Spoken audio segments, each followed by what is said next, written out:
ऐतिहासिक आणि सांस्कृतिक वारसा लाभलेल्या महाराष्ट्रात विविध प्रकारचे सण उत्सव साजरे केले जातात।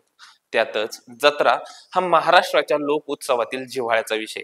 वास्तविक पाहता प्रत्येक गावची जत्रा भरत असते आणि गावकरी ती मोठ्या उत्साहाने साजरे देखील करत असतात।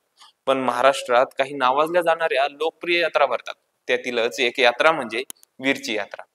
11 फेब्रुवारी पासून सुरू झालेली ही यात्रा 23 तारखेपर्यंत सुरू राहणार आहे। सवाई सर्जाचं चांग भलं म्हणत आणि लाल गुलालाची उधळण करत मोठ्या प्रमाणावर भाविक या यात्रेसाठी गर्दी करत आहेत। वीरची यात्रा एवढी लोकप्रिय का आहे, ही यात्रा कशा प्रकारे साजरी केली जाते आणि या यात्रेची वैशिष्ट्ये काय आहेत, हेच आपण या व्हिडिओच्या माध्यमातून जाणून घेणार आहोत। नमस्कार, मी सूरज आणि तुम्ही पाहत आहात चांग भलं। माघ पौर्णिमा जवळ येऊ लागली की महाराष्ट्राला वीरच्या यात्रेचं वेध लागते। या दिवशी श्रीनाथ म्हस्कोबा आणि जोगेश्वरी देवीचं लग्न असतं। आदल्या दिवशी देवाला आणि देवीला स्त्रिया हळद लावतात। माघ पौर्णिमेच्या संध्याकाळपर्यंत सोनवडी, कन्हेरी, वाई, कोडीत, राजेवाडी अशा विविध ठिकाणावरून पालख्या येत असतात। पालख्यांसोबत अनेक भाविक वीरपर्यंत पायी आलेले असतात। हळूहळू चौबाजूंनी अफाट गर्दी होते आणि पौर्णिमेच्या रात्री श्रीनाथ म्हस्कोबा आणि जोगेश्वरी देवीचं लग्न लागतं। यावेळी मंदिराच्या प्रांगणात झालेली गर्दी आणि देवाच्या लग्नाचा सोहळा पाहण्यासारखा असतो। देवाचं लग्न लागलं की दुसऱ्या दिवशी सकाळपर्यंत यात्रा बरीच पांगलेली असते।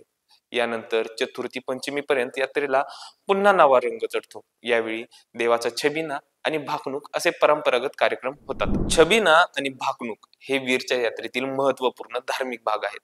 भाकणुकीत सदर वर्षाचा पीक पाण्याचा अंदाज मांडला जातो। कुठे दुष्काळ असेल, कुठे पाऊस होईल याचे अंदाज मांडले जातात। तर छबिन्यात केले जाणारे नृत्य पाहण्यासारखे असते। यावेळी सर्व भाविक एकाच तालात लयबद्ध पद्धतीने नाचत देवाचे मनोरंजन करतात। यात्रेदरम्यान मोठ्या प्रमाणावर लाल गुलालाची उधळण केली जाते, इतकी की पांढरे कपडे घालून गेलेला कोणताही व्यक्ती येताना पूर्ण लाल होऊनच माघारी येतो।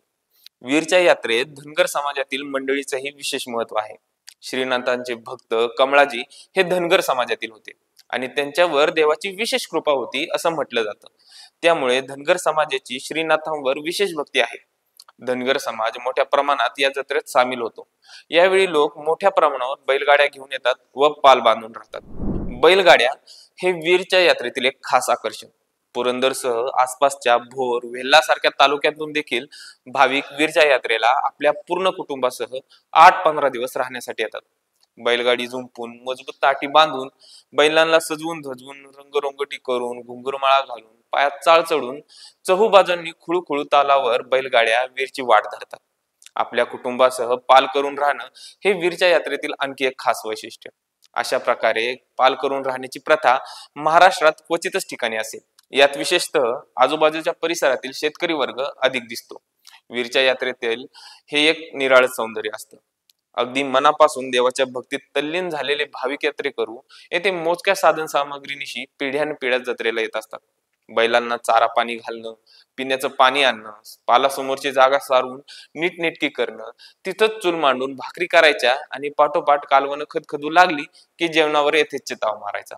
इथल्या घडशी गोसाव्यांनी त्यांच्या बोली भाषेत श्रीनाथ आणि जोगेश्वरीवर रचलेल्या गाण्यांवरून त्यांचं वीरच्या यात्रेवरचं प्रेम दिसून येतं।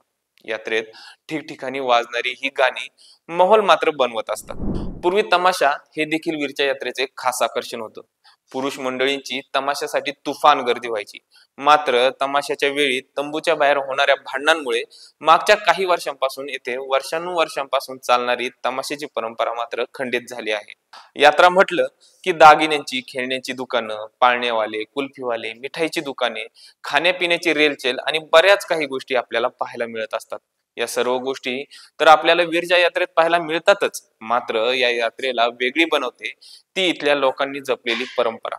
वर्षानुवर्षे चालत आलेल्या बैलगाडीत येण्याची प्रथा असेल, छबिन्यात कसलाही भेदभाव विसरून नाचणं असेल, मिळेल त्या पंक्तीला जेवणं असेल, शेजारून येणाऱ्या जाणाऱ्यांचा धक्का लागून आपणही गुलालात लाल होणं असेल, अशा विविध कारणामुळे वीरची यात्रा महाराष्ट्रातच नव्हे तर संपूर्ण देशात रेड फेस्टिवल म्हणून लोकप्रिय ठरत आहे। तुम्हाला हा व्हिडिओ कसा वाटला ते आम्हाला कमेंट करून नक्की सांगा।